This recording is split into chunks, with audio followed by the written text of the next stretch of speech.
Starting with microeconomics, chapter number 7, that is cost. इस chapter में हमको देखना है meaning and types of cost, cost के अलग अलग कॉन्सेप्ट्स, मतलब वो TP, MP, AP, schedule, then total cost, total variable cost, total fix cost, average fix cost और उसकी प्रॉपर्टीज, फिर AC average cost, ABC average variable cost and marginal cost, फिर अलग अलग रिलेशन है, relation between TC and MC, AC and MC and AC, AFC, ABC, MC. ठीक है. Now coming on to the first thing, that is cost and its types.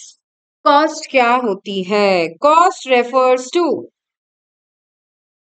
the total expenditure on factor as well as non-factor inputs for producing a commodity. जितना भी खर्चा तुम करते हो factor inputs पे या फिर नॉन फैक्टर इनपुट्स पे फॉर प्रोड्यूसिंग अ कमोडिटी, उसे कहा जाता है क्या? कॉस्ट. बेटा फैक्टर इनपुट मतलब क्या? लैंड, लेबर, कैपिटल और एंटरप्रेनर. ठीक है. के is the symbol for capital. और नॉन फैक्टर इनपुट यानी क्या? Raw material. जितना भी खर्चा होता है, जितना भी खर्चा एक्सप्लिसिट हो, इम्प्लिसिट हो, खुद पे हो, बाहर वालों पे हो, सब इंक्लूड होता है इन calculation of cost for a commodity. Cost अलग होता है, प्राइस अलग होता है. प्राइस मतलब जिस पे कोई कमोडिटी बिक रही है मार्केट में, 50 रुपए में एक डस्टर बेचते हो तुम, लेकिन उसको बनाने का खर्चा 40 रुपए लगता है, तो बेसिकली कॉस्ट 40 रुपए. We are mainly talking about cost here. Now coming on to types of cost. Easy topic है. 3 तरह की कॉस्ट होती है. पहला है explicit and implicit cost. Explicit cost मतलब ऐसा खर्चा जो तुम आउटसाइडर्स के लिए कर रहे हो, बाहर वाले को दे रहे हो, that is explicit cost. Salary to employ, explicit cost. Interest दिया, लोन लेके रखा था फ्रॉम बैंक, उस पे इंटरेस्ट दिया है, that is explicit cost. Landlord को रेंट दे रहे हो, एक्सप्लिसिट कॉस्ट. एडवर्टाइजमेंट का खर्चा कर रहे हो, एक्सप्लिसिट कॉस्ट. बैंक वालों को जो भी दे रहे हो सब एक्सप्लिसिट है. सिर्फ जो खुद को दिया जाता है, payment made to self owned factors, वो कहलाता है इम्प्लिसिट कॉस्ट. खुद को इंटरेस्ट ऑन कैपिटल दिया, खुद ने अपने बिजनेस में पैसा लगाया था, तो इंटरेस्ट देना चाहिए उसमें से. खुद ने अपने आप को सैलरी दी, अपने आप को तुमने दिया है रेंट, तो ये सारी चीजें क्या है? Implicit cost. अगर तुमको इकोनॉमिक्स में कॉस्ट निकालनी है तो इकोनॉमिक्स के हिसाब से cost is explicit cost plus implicit cost. ठीक है. यानी कि जितना भी तुम खुद को भी पे करते हो ना, सब ऑलरेडी एडेड है. Am I clear? अपने बिजनेस में दिन भर टाइम देते हो, खुद को सैलरी भी देनी चाहिए, ऑलरेडी इम्प्लिसिट कॉस्ट में है. ठीक है. तो इकोनॉमिक्स में कॉस्ट दोनों का कॉम्बिनेशन होती है. फाइन. ठीक है. Next is selling cost and production cost. Selling cost मतलब कोई चीज का सेल प्रमोट करने के लिए, promoting sale of a commodity, जो भी खर्चा आप करते हो दैट इज सेलिंग कॉस्ट. और किसी चीज को बनाने के लिए, मैन्युफैक्चर करने के लिए जो भी खर्चा किया जाता है वो प्रोडक्शन कॉस्ट है. डायरेक्ट मटेरियल, डायरेक्ट लेबर का खर्चा प्रोडक्शन का खर्चा है. और to promote sale of a commodity, advertisement का खर्चा किया जा रहा है, that is a selling cost. Okay. Not very important category, but ये कैटेगरी बड़ी इंपॉर्टेंट है. Fixed cost and variable cost. बेटा फिक्स्ड कॉस्ट वो होती है जो चेंज नहीं होती with the change in output, और वेरिएबल वो है जो चेंज होती है with the change in output. A cost that changes with the change in output is variable cost. Rent का खर्चा चेंज नहीं होगा, तुम एक भी यूनिट ना बनाओ तो भी उतना ही रेंट देना है. तुम 1 लाख यूनिट्स बना रहे हो अपनी फैक्ट्री में तो भी फैक्ट्री का रेंट उतना ही देना है. ओके. फिर वेरिएबल कॉस्ट क्या है? Direct labour. जितना ज्यादा लेबर लगते जाएगा प्रोडक्शन में, उतना ज्यादा आउटपुट बढ़ते जाएगा. That's a direct cost. ऐसा कॉस्ट जो डायरेक्टली प्रोडक्शन से रिलेटेड है. डायरेक्ट मटेरियल का cost again a variable cost that will change with the change in output. Am I clear? इन दोनों में से कौन सा कॉस्ट है zero at zero level of output? It is of course fixed cost. Fixed cost will be zero at zero level of output. बेटा variable cost will be zero at zero level of output, and fixed cost is going to exist at zero level of output. 0 unit भी बनाए तो भी rent का खर्चा तो देना ही पड़ेगा, ठीक है। फिक्स कॉस्ट का दूसरा नाम है सप्लीमेंट्री कॉस्ट और वेरिएबल कॉस्ट का दूसरा नाम है प्राइम कॉस्ट। बेटा मेनली जो चेंज हो रही है कॉस्ट वो तो वेरिएबल कॉस्ट ही है and that is why it is known as prime cost. क्योंकि हम फिक्स और वेरिएबल दो तरह के एलिमेंट्स ले रहे हैं तो तुमको एक बात अच्छे से समझ आ जानी चाहिए कि हम शॉर्ट रन की बातें कर रहे हैं जहां पे कुछ फैक्टर्स आर फिक्स एंड कुछ factors are variable and that is why दो तरह की कॉस्ट भी है। Am I clear? Fix cost, okay, these are the three concepts. सबसे पहला टोटल कॉस्ट। बेटा total cost, marginal cost, average cost, जैसे तुमने तीन कॉन्सेप्ट प्रोडक्शन में देखे, तीन कॉन्सेप्ट कॉस्ट में भी है। फाइन। अब टोटल कॉस्ट दो तरह की हो सकती है, total variable cost and total fix cost. Average cost भी दो तरह की हो सकती है, average variable cost and average fix cost. Marginal cost की ऐसी कोई सब कैटेगरी नहीं है। ऐसा कॉस्ट जो हर एडिशनल यूनिट बनाने पे इनकर किया जाता है, the cost of producing every additional unit, that is basically marginal cost. Total cost, total expenditure incurred on producing a commodity, that is known as total cost. और average cost क्या होता है? Per unit cost of a commodity.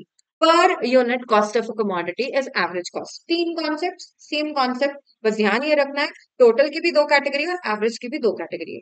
Okay, coming on to the schedule, this will clarify everything. ये main schedule आ गया अपना।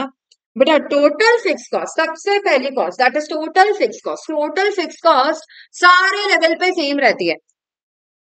तुम एक भी यूनिट बनाओ नहीं तो भी 10 रुपए इनकर करना है, तुम 5 यूनिट बना रहे हो तो भी तुम्हें 10 रुपए ही इनकर करना है। That is total fixed cost. सारे लेवल ऑफ आउटपुट पे going to remain constant, that is total fix cost, ठीक है। तो जब ग्राफिकली इसको प्रेजेंट करने जाओगे, तुम एक भी यूनिट बनाओ ना बनाओ, cost is going to remain same. Total fix cost का ग्राफ बनता है हॉरिजॉन्टल इन शेप। इस शेप को बोला जाता है हॉरिजॉन्टल या parallel to X axis. TFC लेते हो तुम वाई एक्सिस पे और यूनिट्स लेते हो एक्स एक्सिस पे। Coming on to next category of cost that is total variable cost. बेटा टोटल वेरिएबल कॉस्ट की बात करें, जीरो लेवल पे वो जीरो ही होगी। एक भी यूनिट नहीं बनाओगे तो काय को लगेगी variable cost? There will be no cost incurred, variable cost would be zero. अब ध्यान ये रखना है, यू कैन सी यार, पहली यूनिट बनाने की टोटल वेरिएबल कॉस्ट 10 है, 2 यूनिट को बनाने की टोटल वेरिएबल कॉस्ट 18 है, 3 को बनाने की 24, 4 को बनाने की 38, 38 एंड 5 को बनाने की 75। ये इस हिसाब से क्यों बढ़ रही है मैम? एक यूनिट पे 10 तो 2 पे 20, 3 पे 30, 4 पे 40, 5 पे 50, ऐसा होना चाहिए ना? ऐसा नहीं है। ऐसा क्यों नहीं है? क्योंकि हम कैलकुलेट करेंगे मार्जिनल कॉस्ट। बेटा मार्जिनल कॉस्ट कैसे निकलती है? टीसीएन माइनस टीसीएन माइनस 1 या फिर टीवीसीएन माइनस टीवीसीएन माइनस 1। ध्यान ये रखना है कि टोटल कॉस्ट से भी मार्जिनल कॉस्ट निकल जाती है और टोटल वेरिएबल कॉस्ट से भी मार्जिनल कॉस्ट निकल जाती है। ऐसा क्यों होता है इसका रीजन हम देख लेंगे, लेकिन अभी कैलकुलेशन करते हैं। यहाँ पे जीरो लेवल पे बेटा हमेशा ध्यान रखना मार्जिनल कॉस्ट के सामने ब्लैंक लगने वाला है, ठीक है। पहली यूनिट पे मार्जिनल कॉस्ट है 10 minus 0 that is 10, 18 minus 10 8, 24 minus 18 6, 38 minus 24 14, 75 minus 38 37। Am I clear? ठीक है, पैटर्न समझो। मार्जिनल कॉस्ट पहले गिर रही है और उसके बाद मार्जिनल कॉस्ट बढ़ना शुरू हो गई है। पहले गिरी, उसके बाद बढ़ना शुरू हो गई। ऐसा क्यों मैम? मार्जिनल प्रोडक्ट ध्यान है, ऐसा पहाड़ जैसा ग्राफ था, बढ़ रहा था फिर गिर गया फिर नेगेटिव चला गया। बेटा मार्जिनल कॉस्ट का बिहेवियर इसके बिल्कुल ऑपोजिट चलता है। ध्यान ये रखना है, लॉ ऑफ वेरिएबल प्रोपोर्शंस यहां पर भी चल रहा है। तो मार्जिनल कॉस्ट पहले गिरेगी और उसके बाद बढ़ने लग जाएगी, क्योंकि कॉस्ट का गिरना अच्छी बात होती है, ठीक है, और कॉस्ट का बढ़ना नेगेटिव पॉइंट होता है। राइट।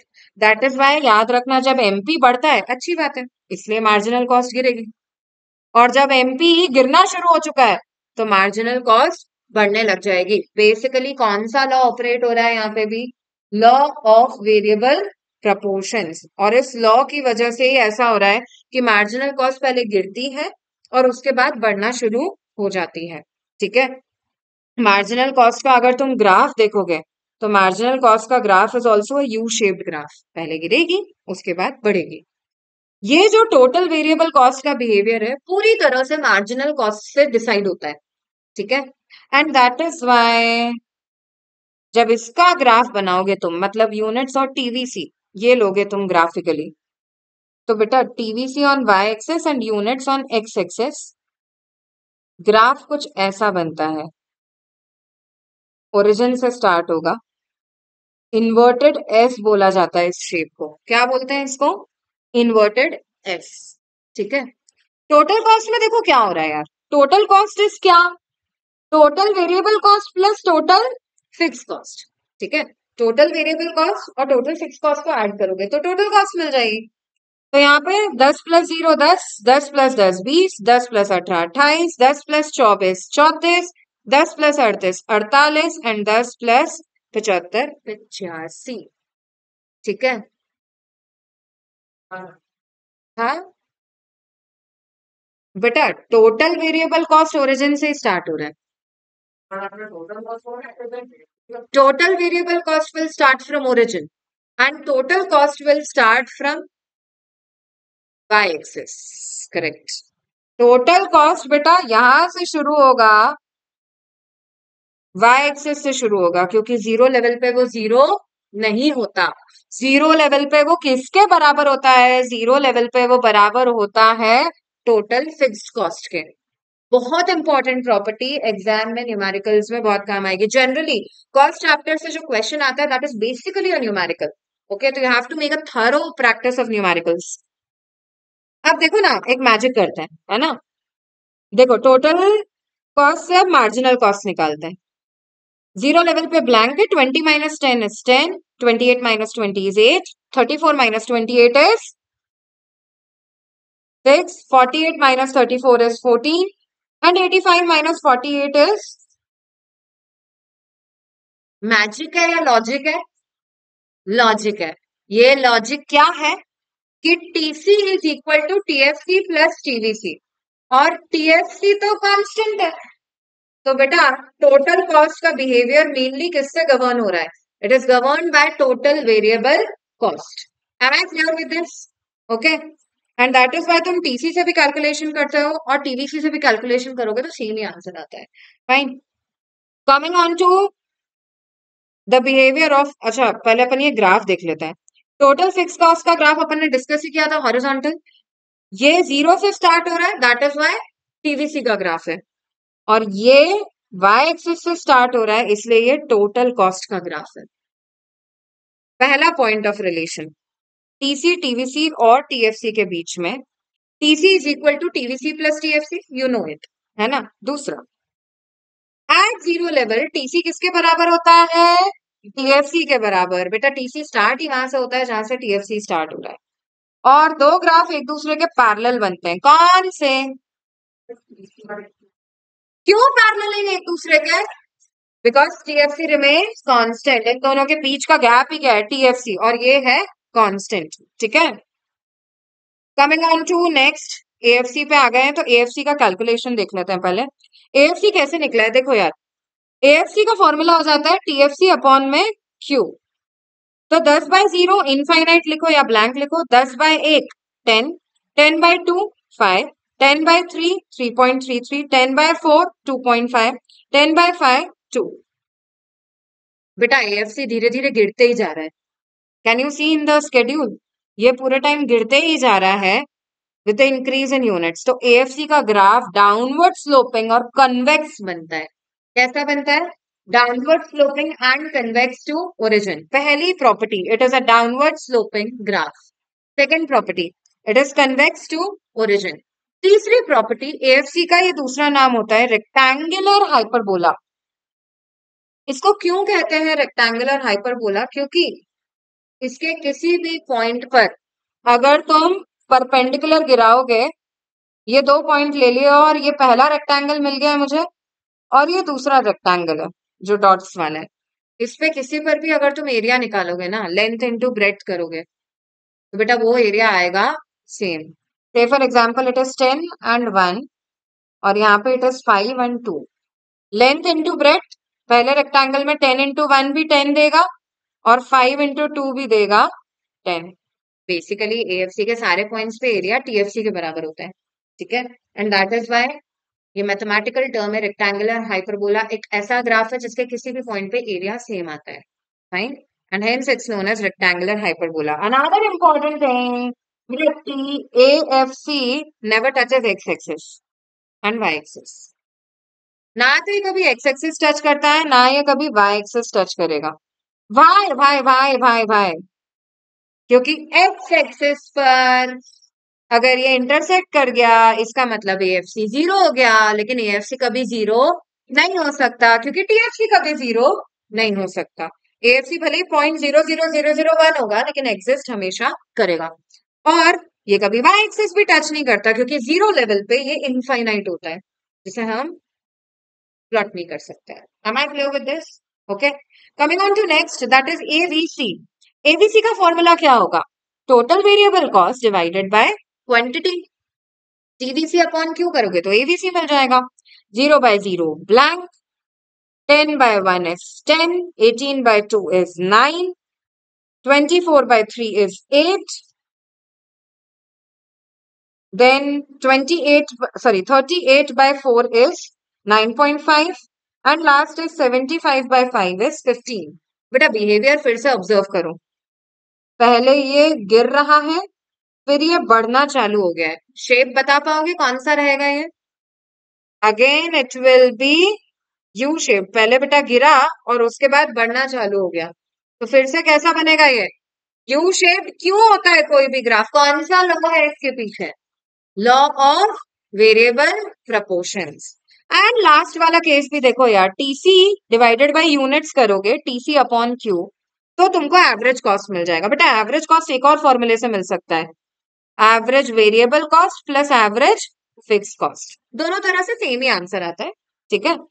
तो 10 by 0 blank again, something divided by 0 gives you blank, 20 by 1 is 20, 28 by 2 is 14, 34 by 3 11.33, 48 by 4 12 and 85 by 5 17। Again observe the pattern, पहले ये गिर रहा है और उसके बाद ये बढ़ना चालू हो गया है।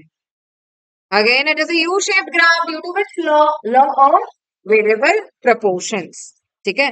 तो बेटा ये तीनों ही graph AC, AVC, MC U shaped होते हैं due to which law of variable proportions. बेटा एक बात अच्छे से समझना, ये एमसीक्यू फॉर्मेट में पूछ सकते हैं तुमसे, इनमें से कौन सा ग्राफ यू शेप्ड नहीं है? 3 ये वाले ऑप्शन दे दिए, एक दूसरा दे दिया, तो टिक करते आना चाहिए। Okay, coming on to relation between total cost and marginal cost. बेटा ध्यान से देखो, ग्राफिकली समझते हैं पहले। जब मार्जिनल कॉस्ट गिरता है तो टोटल कॉस्ट, देखो बेटा ये ओरिजिन से स्टार्ट नहीं हो रहा है तो ये टोटल कॉस्ट है, ओके। टोटल कॉस्ट बढ़ेगा लेकिन एट अ डिक्रीजिंग रेट, बढ़ेगा तो सही लेकिन धीरे बढ़ेगा। बेटा कॉस्ट का धीरे बढ़ना अच्छी बात होती है, ये बात समझना बहुत इंपॉर्टेंट है तुम लोग के लिए। मार्जिनल कॉस्ट जब गिरता है तो टोटल कॉस्ट बढ़ता है लेकिन at a decreasing rate. Next चीज देखो, यू शेप्ड बनाना है ना, फिर थोड़ा अपन ने कांस्टेंट ले लिया। जब बेटा मार्जिनल कॉस्ट कांस्टेंट रहता है, कांस्टेंट, तो भी टोटल कॉस्ट बढ़ रहा है लेकिन at a constant rate. TC increases at constant rate. Finally marginal cost बढ़ना शुरू हो गया है। Now TC will increase at increasing rate. TC increases eight increasing rate. बात आई समझ में? जब मार्जिनल कॉस्ट बढ़ता है तो TC increases eight increasing rate. ये तीनों है पॉइंट्स ऑफ रिलेशन, ठीक है। रेट डिसाइड होता है मार्जिनल कॉस्ट के बिहेवियर से, किस रेट पे टीसी बढ़ेगा। Relation between marginal cost and total cost, बेटा बिल्कुल उल्टा जैसा तुमने एमपीएपी का पढ़ा था। एमपीएपी का ग्राफ कुछ ऐसा था, ठीक है। इसका बिल्कुल उल्टा एसी और एमसी का ग्राफ बनता है। पहले एवरेज कॉस्ट का ग्राफ बनाना चाहिए हमेशा। याद ये रखना बेटा, एमपी एपी तब बराबर होते थे जब एपी उसके मैक्सिमम पे होता था। एसी एमसी तब बराबर होते हैं जब एसी उसके मिनिमम पर होता है। याद ये रखना है, मार्जिनल कॉस्ट एवरेज कॉस्ट पे मिनिमम पे काटते हुए निकलता है एवरेज कॉस्ट को। ठीक है, ओके। तो बेटा अब ग्राफिकली देख के समझो, जब एवरेज कॉस्ट गिरता है एसी एमसी के रिलेशन में एसी को बेस बनाया जाता है। जब एवरेज कॉस्ट गिरेगा तो कौन किससे बड़ा है? एवरेज बड़ा है in comparison to marginal. Average ऊपर है, मार्जिनल नीचे है। When average cost increases, sorry when average cost falls, AC is greater than MC. Graphically भी दिख रहा है। जब एवरेज कॉस्ट बढ़ रहा है, जब एवरेज कॉस्ट बढ़ रहा है, ये रहा एवरेज कॉस्ट, तो मार्जिनल ऊपर हो गया और एवरेज नीचे जा चुका है। तो एवरेज कॉस्ट जब बढ़ता है तो MC is greater then AC. ये दोनों बराबर कब होते हैं? बराबर कब होते हैं? जब AC is at its minimum. ठीक है, क्लियर है तीनों पॉइंट्स ऑफ रिलेशन? पक्का? लास्ट पॉइंट्स ऑफ रिलेशन है relation between AC, ABC, MC and AFC. अब बेटा देखो, तीनों ग्राफ ध्यान से समझो। यहाँ पे देखो, ये जो कन्वेक्स ग्राफ है, इन चारों में से कौन सा होगा? Average fixed cost. केवल एएफसी इन चारों में से कन्वेक्स बना था, बाकी तो तीनों यू शेप्ड ही थे। ओके, तो एसी, एमसी, एबीसी, एएफसी में से एएफसी ही केवल कन्वेक्स है। फिर बेटा ये जो ग्राफ है जो एसी और एबीसी को उसके मिनिमम पे काटता है, वो है मार्जिनल कॉस्ट। अरे राइट, उसके मिनिमम पे तो वही काटता है ना। ये मार्जिनल कॉस्ट इन दोनों को इसके मिनिमम पे काटते हुए जा रहा है। और जो ऊपर है वो एवरेज कॉस्ट है, क्योंकि एवरेज कॉस्ट बड़ा होता है। और जो नीचे है वो एवरेज वेरिएबल कॉस्ट है। बात आई समझ में? अब ग्राफ को देखते हैं। सबसे पहला पॉइंट ऑफ रिलेशन यार, शॉर्ट रन में एसी दो चीजों को ऐड करके निकलता है, एएफसी प्लस एबीसी। दूसरा point of relation, MC curve cuts AC and ABC eight there minimum. ये तो मैंने अभी ग्राफ बनाते बनाते बता दिया। तीसरा पॉइंट ऑफ रिलेशन, बेटा तुमने अभी बताया टीसी और टीवीसी एक दूसरे के पैरेलल है। एसी और एबीसी एक दूसरे के पैरेलल है क्या? AC is parallel to ABC, ऐसा बोल सकते हैं क्या? नहीं बोल सकते। दिख रहा है क्या तुमको पैरेलल ये दोनों? इन दोनों के बीच का गैप कम होते जा रहा है बेटा। टीसी और टीवीसी एक दूसरे के पैरेलल इसलिए थे क्योंकि टीएफसी कांस्टेंट था, एएफसी कांस्टेंट नहीं है।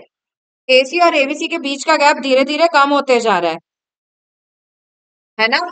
क्योंकि एएफसी कम होता है विद इंक्रीज इन आउटपुट। इन दोनों के बीच का गैप है ही क्या? एएफसी। और एएफसी धीरे धीरे कम होते जा रहा है, दैट इज वाई इन दोनों के बीच का गैप भी कम होते जा रहा है। एसी और एबीसी के बीच का gap keeps on reducing as AFC falls. तो बेटा ये गैप कम होते होते ऐसे इंटरसेक्ट हो जाएंगे क्या ये दोनों? Intersection is not possible. क्यों नहीं पॉसिबल है? क्योंकि अगर ऐसा हो गया, करेक्ट, ये दोनों बराबर हो गए, मतलब ये बात हो गई बेटा ये तो एएफसी जीरो हो गया यहाँ पे। ओके, ये दोनों कभी बराबर नहीं हो सकते क्योंकि AFC can never be zero. तो these both graph never intersect each other, neither they are parallel nor they intersect each other. ठीक है, इसके साथ ये चैप्टर होता है खत्म।